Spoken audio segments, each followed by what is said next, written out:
Welcome to this video. In this video we are going to see scope resolution operator का प्रोग्राम। पिछले वाली video में हमने स्कोप रेजोल्यूशन ऑपरेटर को सीखा था, ओके, उसका कंसेप्ट समझा और वहां में प्रोग्राम एक्सप्लेन किया था, लेकिन रन करके नहीं दिखाया था। सो मैं आपको यहाँ रन करके दिखाऊंगा। तो देखो, पहले एक बेसिक सा स्ट्रक्चर आपको ध्यान में रखना है। ये पूरा एक बेसिक सा स्ट्रक्चर है C++ के लिए विदाउट एनी क्लासेस। ओके, तो देखो ये मेन मेथड है और मेन मेथड के आप सारा आपको लिखना पड़ेगा जो आपको करना है। ओके, यहाँ मैंने रिटर्न 0 क्यों लिखा है? बिकॉज इसका डेटा टाइप क्या है? डेटा हमने यूज क्या किया है, यहाँ पर टाइप क्या यूज किया है? इंटीजर को यूज किया है। तो इंटीजर है वो कुछ तो रिटर्न करेगा। रिटर्न क्या करेगा? Zero. Zero is integer number like this way. अगर आपने यहाँ पर वॉइड यूज किया होता, वॉइड मेन, तो आपको यहाँ कुछ भी लिखने की जरूरत नहीं। वॉइड मतलब एम्प्टी, कुछ भी नहीं लिखना होता। ओके, उससे पहले आपको एक इंपोर्ट स्टेटमेंट इंपोर्ट करनी पड़ती है, आपको इंक्लूड करनी पड़ती है। आपको C++ में IO स्ट्रीम को इम्प्लीमेंट करना पड़ता है या फिर इंक्लूड करना पड़ता है।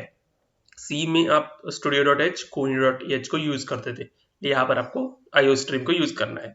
Using name space standard basically आपको क्यों लगेगा, इसका कंसेप्ट हम मैनिपुलेटर्स में समझने वाले हैं प्रॉपरली। अभी बस ध्यान में रखो कि यहाँ सी आउट एंड सी इनके लिए हमें यूज कर सकते हैं ये। ओके, बस इतना आपको ध्यान में रखो पहले तो। ठीक है, अभी देखो हमें स्कोप रेजोल्यूशन ऑपरेटर का परफॉर्मेंस क्या है, फिर मीनिंग क्या होता है कि ओके, तो दो टाइप है। एक हम क्लासेस के साथ भी यूज कर सकते हैं, हम एक विदाउट क्लासेस के साथ कर सकते हैं। तो विदाउट क्लासेस से हम सीखेंगे। अभी जब हम क्लास का कंसेप्ट सीखेंगे तब मैं आपको बताऊंगा क्लासेस के साथ इसका यूज हमें कैसे करना है। तो ठीक है, तो हम क्या करेंगे, एक ग्लोबल वेरिएबल डिक्लेयर करेंगे और एक लोकल वेरिएबल डिक्लेयर करेंगे। ओके, लोकल वेरिएबल हम इस मेन मेथड के अंदर डिक्लेयर करेंगे। The function which is declare the variable which is declare inside the function is known as your local variable.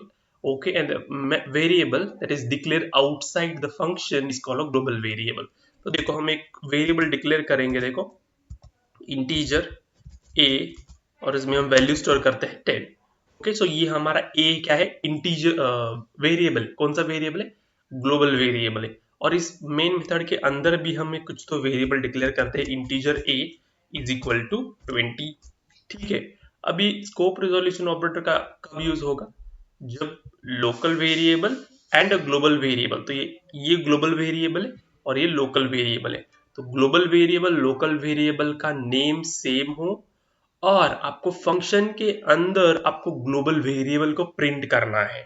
Okay, देखो तब हम क्या यूज करेंगे? स्कोप रेजोल्यूशन ऑपरेटर को यूज करेंगे। देखो अभी हम सी आउट करेंगे और मैं बस ए को प्रिंट करूंगा। देखो सी आउट और ए किया मैंने बस। ओके, इतना। अब इसका आउटपुट क्या आ जाएगा? आउटपुट अभी आ जाएगा 20। ओके, आई विल रन सी। देखो आउटपुट इज 20। ठीक है, मुझे अभी इस ए को प्रिंट करना है। ए इज इक्वल टू 10, मुझे इसको प्रिंट करना है, इसको नहीं प्रिंट करना। तब हम क्या कर सकते हैं? बस इसके आगे आपको क्या लगाना है? स्कोप रिजोल्यूशन ऑपरेटर, दो कोलन आपको देने हैं। ओके, तो आपका देखो ग्लोबल वेरिएबल प्रिंट हो जाएगा। ओके, मैं रन करूंगा, देखो।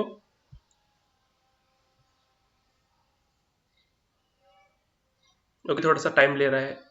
ओके, सो देखो 10 प्रिंट हुआ। समझ में आया? जब ओके, जब ग्लोबल वेरिएबल और लोकल वेरिएबल का नाम सेम हो और आपको फंक्शन के अंदर आपको ग्लोबल वेरिएबल को प्रिंट करना हो, तब हम क्या यूज करेंगे? स्कोप रिजोल्यूशन ऑपरेटर को यूज करेंगे। ओके, आई होप यू समझ आ गया होगा ये कंसेप्ट। ओके, बस इतना सा ही कंसेप्ट है स्कोप रिजोल्यूशन ऑपरेटर के लिए। आपको ये प्रोग्राम ध्यान में रखो, ध्यान में रखने की कोई जरूरत नहीं है, मैं से सब समझाया कि कैसे आपको लिखना है। ओके, रट्टा मत मारो प्रोग्राम को। I will meet you in next video. Till then, thank you.